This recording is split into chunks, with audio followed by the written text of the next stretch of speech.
Good morning, everybody. Happy Thursday. We have an amazing show for everybody today. A little post-debate show. What do we have, Krystal? Indeed, we do. We've got Hannah Trudeau on to talk about how progressives might be feeling about the Biden-Harris ticket right about now. We also have Jeffrey Stein on. He's going to update on the collapse in the economic stimulus talks, what that means, and also we're going to get jobs numbers this morning, so we'll find out how many more Americans filed for unemployment over the last week, and we'll get his insights and thoughts on that as well. But we do want to start with the big vice presidential debate last night in Utah. Yeah, it was a total snooze. Shocker.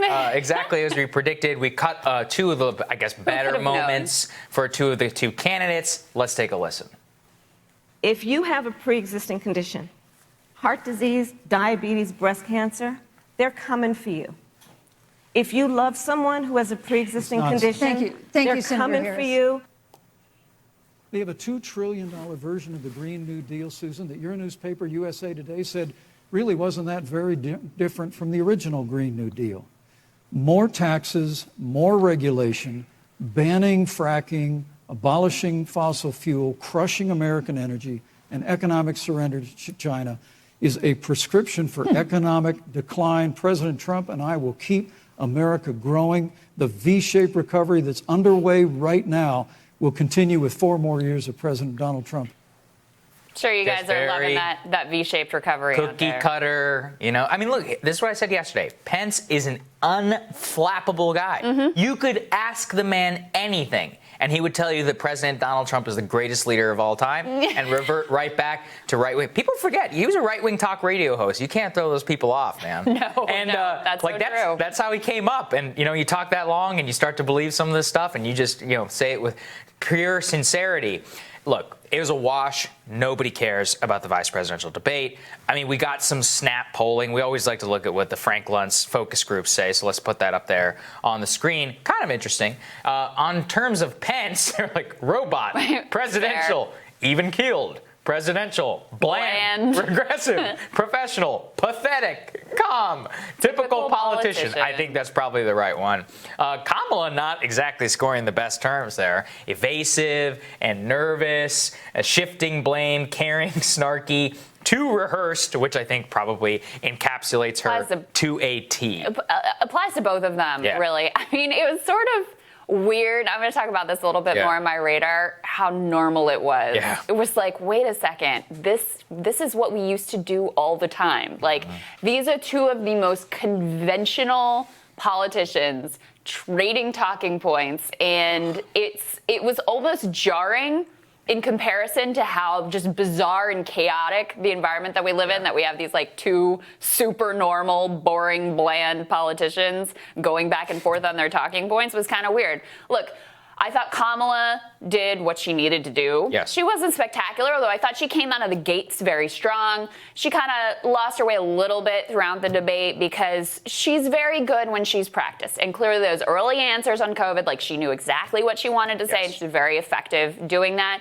When she was, you know, off balance and didn't have totally the prepared answers later in the debate, she wasn't quite as strong or quite as amazing. But, you know, she didn't really need to do much other than prove that she could stand up there, go toe-to-toe, and not create any bad moments for the ticket. I think she did that.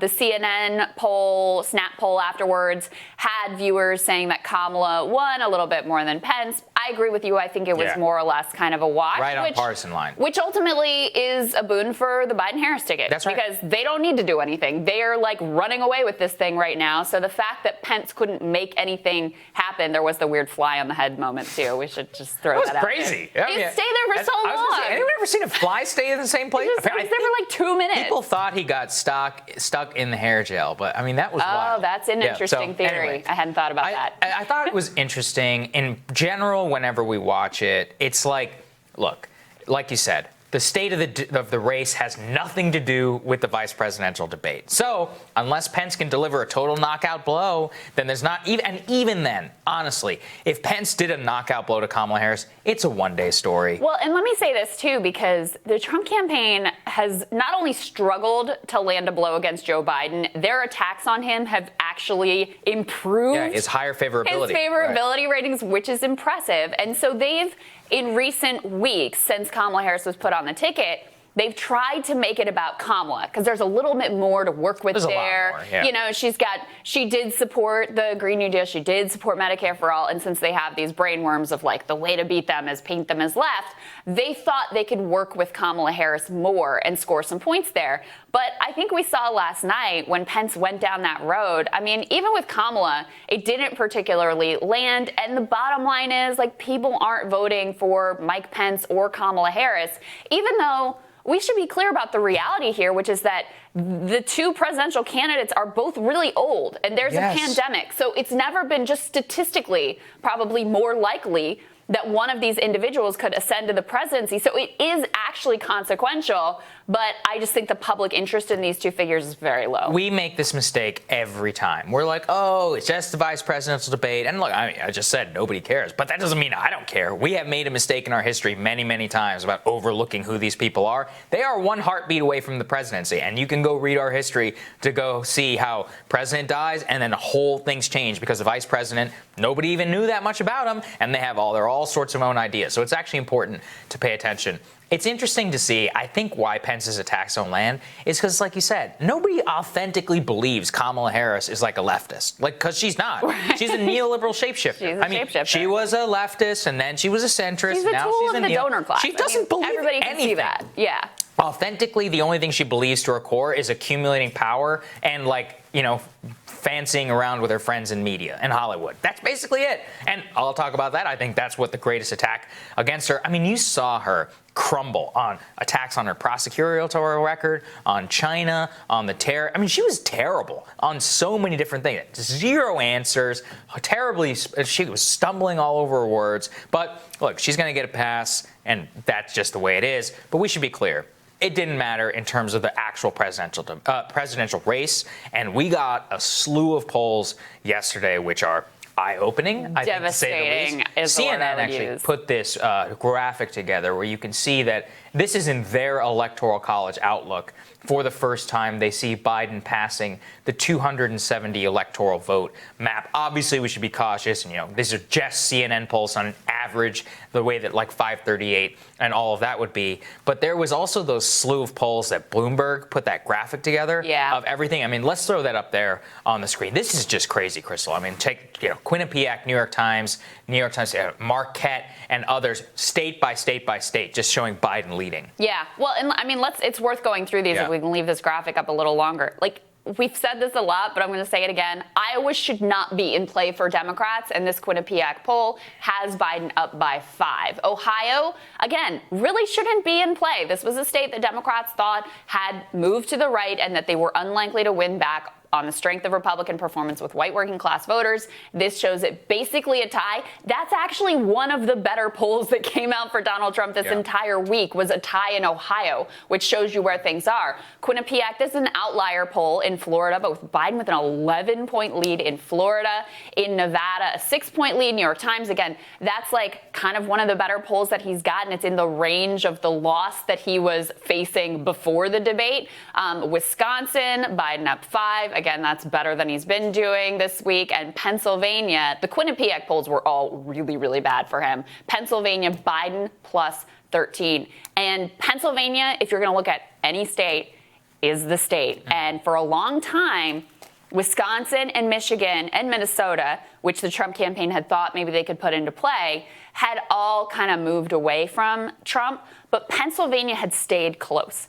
That has changed over the past 2 weeks in particular. The polling that is coming out of Pennsylvania now consistently shows Biden up by somewhere 5-6 points with a solid, steady lead there, which is, you would expect it to move roughly in the same way as Wisconsin and Michigan. Not that they're, you know, totally similar states, but they generally perform in a similar range. So it makes sense that they've moved in that direction. But yeah, this is a deadly string of polls for Donald Trump. Let me just, put this in context for people. Right now, the Real Clear Politics polling average, the average of all the polls in Pennsylvania has Biden up at 7.1. On the eve of the election, so bad. Hillary Clinton was up only 2 points in the state of Pennsylvania. Actually, one of the very last polls in Pennsylvania actually had Trump winning the state. Yeah, so and this was one of the states that pollsters got a little bit wrong. Yes, but people have overestimated in their head how much polling was off last time. That's right. Pennsylvania was close. Yes. People were just overconfident because they couldn't imagine Donald Trump winning the presidency. It was like they just couldn't possibly picture it. So when they saw Hillary with these small but consistent leads, they were like, well, that's definitely what's going to happen.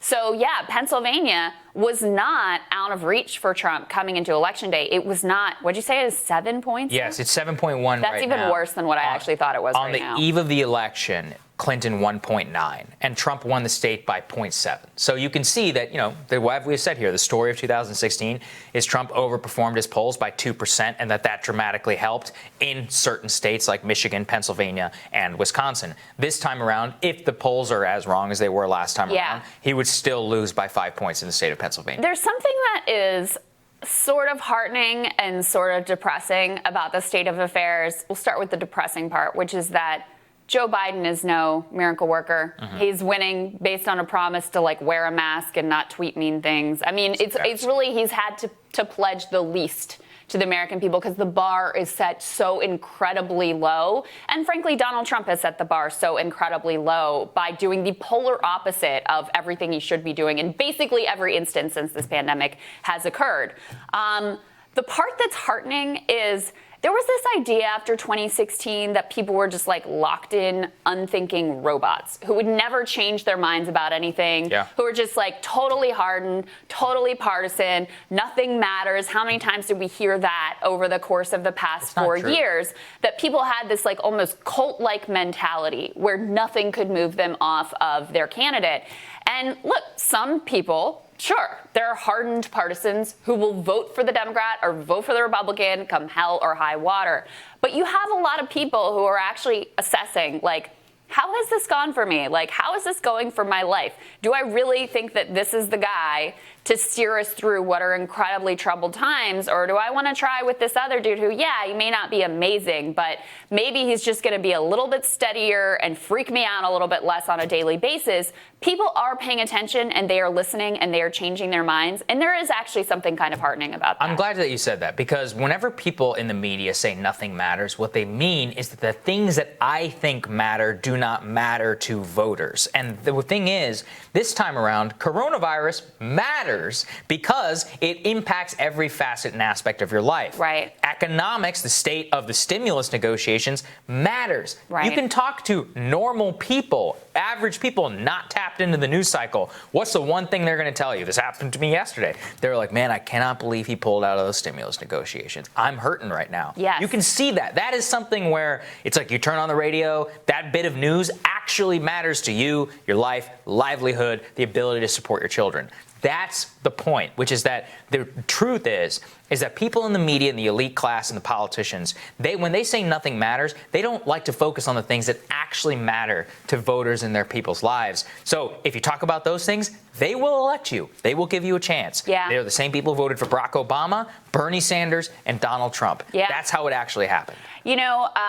There was some data that came out that caught both of our eyes. I think we're going to cover it later in the week on this show about which ads are actually effective at convincing people to vote for Democrats. And the least effective thing possible was just the Donald Trump is bad, Donald Trump's a threat to democracy, which is what Democrats did relentlessly for years. For the first 3 years of his presidency, basically. And then with coronavirus, with everybody obviously shifting their attention to this thing that's impacted their life every single day, they sort of stumbled into messaging that actually worked. And I mean, I don't even give them credit for messaging, really. It's that Donald Trump's failures there were just so manifestly bad that American people were able to judge for themselves how this has all gone.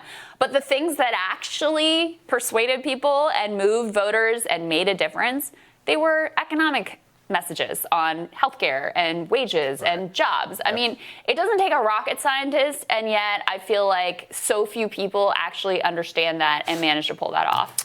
Pretty incredible. Pretty incredible. All right, we're going to tell you what's on our radar, so that's next.